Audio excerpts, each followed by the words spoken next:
यूं ही न कोई मीरा बनता है, ना ही कोई कबीरा बनता है। यूं ही न कोई मीरा बनता है, ना कोई कबीरा बनता है। जो लोग जमाने से ठुकराए जाते हैं, वो अक्सर ईश्वर के द्वार पर पाए जाते हैं। आप सभी लोगों को सादर नमस्ते, जय श्री राम। सभी लोग खैर ईश्वर के द्वार पर पाए जाते हैं ऐसा तो नहीं कह सकते, क्योंकि बहुत सारे लोग वहाँ भी पाए जाते हैं जहाँ पर देवदास मूवी में देव पाया जाता है, शाहरुख खान पाया जाता है, वहाँ भी बहुत सारे लोग पाए जाते हैं। तो वो दोनों जगह पाया जाता है। तो चंद्रमुखी जी के द्वार पर भी पाया जाता है, और दूसरा जो द्वार है जो मदिरालय में मिलता है उस पर भी पाया जाता है।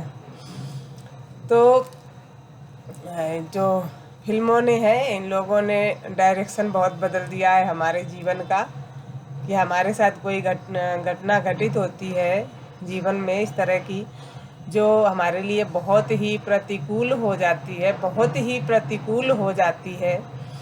वो जाके कहीं और ही पाए जाते हैं वो लोग, और उनके जीवन का उद्देश्य बस उतना ही रह जाता है कि कुछ दिन लड़खड़ाते हुए कदमों से जी लो और फिर उसके बाद मरना तो है ही।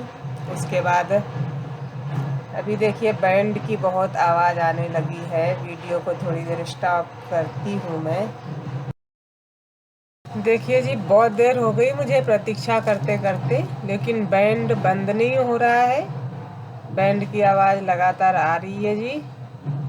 वृंदावन का परिक्रमा मार्ग है, तो यहाँ कब बैंड बजने लगे, कब जय जय होने लगे कुछ पता नहीं है। और इसमें भी बहुत सारे ठुकराए हुए लोग होंगे ज़माने से, लेकिन ये अपने रस में डूबे, आनंद में डूबे हैं। ये भी कोई बुरी बात नहीं है। कुछ खुशी खुशी आते हैं, कुछ उदास लोग आते हैं, लेकिन सब भक्ति में डूब जाते हैं, खो जाते हैं। तो यदि जीवन में बहुत परेशानी या ऐसा कोई कारण बनता है, तो ये कोई बुरी बात नहीं है। और जो भक्ति मार्ग है, आध्यात्म है, ये सब हमारे आत्मबल को मजबूत ही बनाते हैं। बस आज के दौर में स्वरूप एकदम बिगड़ चुके हैं। किसी के साथ कुछ भी हुआ, वो बाहर गया, उसने दारू पी, लड़खड़ाता हुआ घर में आया, या वो लगातार कुछ महीने कुछ दिन दारू पीता रहा। डॉक्टर ने मना किया कि इनको और दारू मत पीने दीजिए, थोड़ा समय रह गया इनके पास, उनके बस यहीं पर होके सब कुछ फिनिश। जैसे जीवन में और कोई उद्देश्य बचा ही नहीं है। अरे भैया, जीवन है, संघर्ष आते जाते रहते हैं। हमारे साथ बहुत सारी चीज़ें ऐसी घटित होती हैं जो हम बिल्कुल नहीं चाहते हैं, और बहुत बार हम बहुत ईमानदार होते हैं, सच्चे होते हैं, उसके बाद भी हमारे साथ बहुत सारी चीज़ें ऐसी हो जाती हैं कि हमें उसकी बिल्कुल उम्मीद नहीं होती है। तो इसका अर्थ ये नहीं है कि हमारा जीवन अर्थहीन हो गया, हम उसे यहीं पर ख़त्म कर दें, हम आगे चलें ही ना, हम बिल्कुल थक हार कर बैठ जाएं। थकान भी लगे तो थोड़ा सुस्ता लीजिए, थोड़ा शांत बैठ जाइए, मौन रह लीजिए, लेकिन पुनः चलिए। जीवन चलने का नाम है, रुकने का नाम जीवन नहीं है। और दूसरी चीज़ ये भी होती है कि लोगों से बहुत उम्मीद मत कीजिए, क्योंकि ये समाज आपके साथ दो ही हालत में खड़ा होता है। यहाँ के लोग आपके साथ दो ही स्थिति में खड़े होते हैं। जब या तो आपके पास पैसा होता है या पावर होता है। अगर आप बुरे वक्त में हैं, परेशान हैं, और किसी कारणवश आपके साथ कुछ गलत हुआ है, आप संघर्षमय हैं, तो कुछ बड़े ही दुर्लभ लोग होंगे वो जो आपके सहयोग में उतरेंगे। लेकिन आपके साथ कंधा मिला के कोई खड़े नहीं होना चाहेगा। आपके बहुत सारे लोग, आप हंसेंगे तो हंसता हुआ देख के आपको अजीब तरह से देखेंगे। लोग दूसरे हंसते होंगे तो उनके साथ शामिल हो जाएंगे, लेकिन आप हंसेंगे तो आपको अजीब तरह से देखेंगे, क्योंकि भैया आप जमाने से ठुकराए हुए हैं। तो उनके दिमाग में संशय आ जाएगा कि आप हंस कैसे सकते हैं, आपके अंदर ऐसी कौन सी खुशी है। यदि आप चुप होंगे तो आपको हमदर्दी भरी नज़र से देखेंगे, देखो बेचारे के साथ ऐसा हुआ है। या आप ज़्यादा बोलेंगे तो ये होगा, अच्छा ज़्यादा बोलता है इसलिए ऐसा हुआ। यानी मतलब कि आप कुछ भी करेंगे वहाँ पर प्रतिक्रिया आपके विपरीत ही होगी। आपके सामने नहीं कहेंगे, लोग एक दूसरे के कान में खुसुर खुसुर कहेंगे, एक दूसरे के नज़रों के इशारे से कहेंगे, आपको वो नज़रें चुभेंगी, वो चेहरे भी आपको दर्द देंगे। बहुत कम ऐसे लोग होंगे जो सच में आपको सपोर्ट करेंगे, सच में आपकी प्रशंसा करेंगे। तो आप सिर्फ अपने आप से उम्मीद रखिए और उस ईश्वर पर भरोसा रखिए। सिर्फ उसके दरबार में ही पुकार लगाइए और चलते रहिए, जब तक सांसें हैं चलते रहिए। ना किसी से बहुत उम्मीद कीजिए, ना ये सोचिए कि वही आपके साथ खड़ा होगा, क्योंकि लोगों को आपके साथ खड़े होने में शर्म आ सकती है, क्योंकि उनकी नज़रों में आप समाज के एक ऐसे व्यक्ति हैं जिसके साथ कुछ तो ऐसा हुआ है जो वो अकेला पड़ गया है। कारण कोई भी रहा हो, अकेला पड़ गया है मतलब समाज से वो थोड़ा हट गया है, अलग हो गया है, या समाज के उस लायक बहुत कम रहा है जिस स्वरूप को लोग देखना चाहते हैं। और लोग तो उसी में शामिल होना चाहते हैं, लोग उसी तरह के लोगों के साथ खड़े होना पसंद करना चाहते हैं, उसी तरह के लोगों के साथ विनोद करना पसंद करना चाहते हैं, उसी तरह के लोगों के साथ हर कार्य करना पसंद करना चाहते हैं।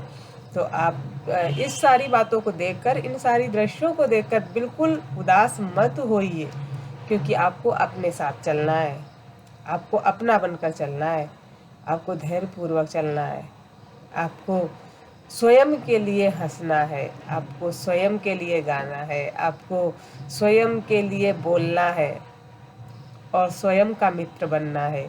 ईश्वर को मित्र बनाना है।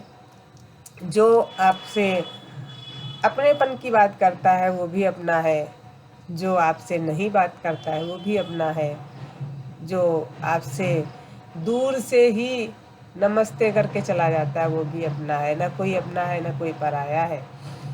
सबको समभाव से देखने लगते हैं जब आप, और अपने आप में स्थिर हो जाते हैं, ईश्वर के साथ अपनी अनुभूतियों को शेयर करने लगते हैं और सिर्फ अपने अनुसार अपने लिए जीने लगते हैं, सोच समझ के कि मुझे मैं ही समझा सकता हूँ, इस समय मुझे कोई और नहीं समझ सकता।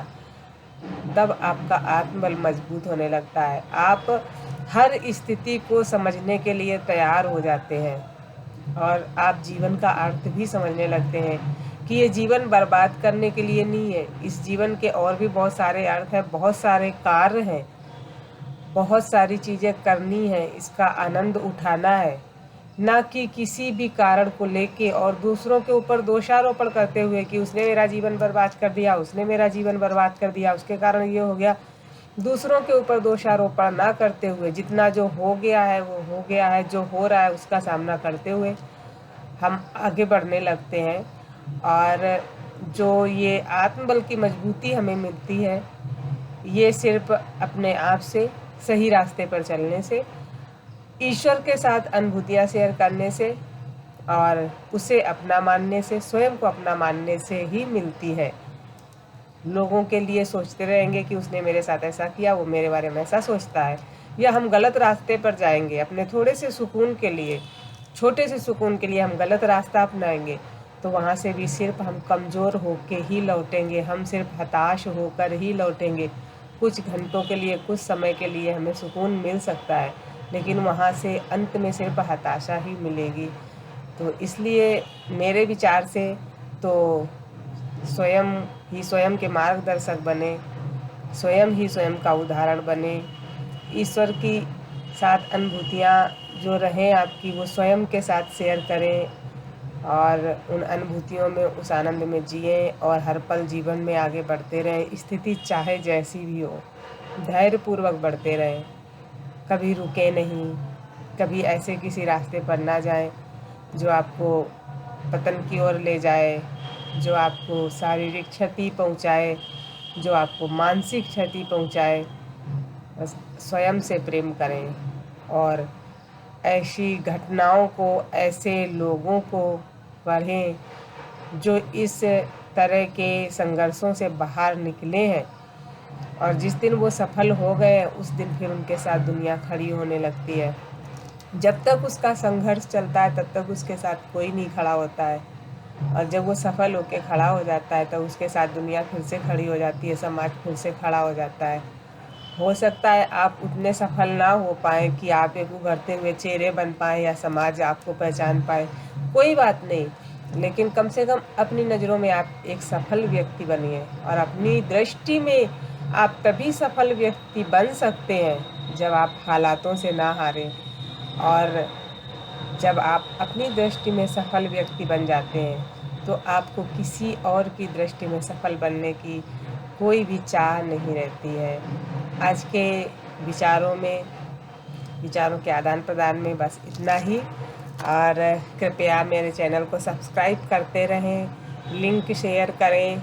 और आजकल बहुत कम लोग सब्सक्राइब कर रहे हैं, तो कृपया चैनल को सब्सक्राइब करें, बेल आइकन भी दबाएं। और पुनः सादर नमस्ते, जय श्री राम।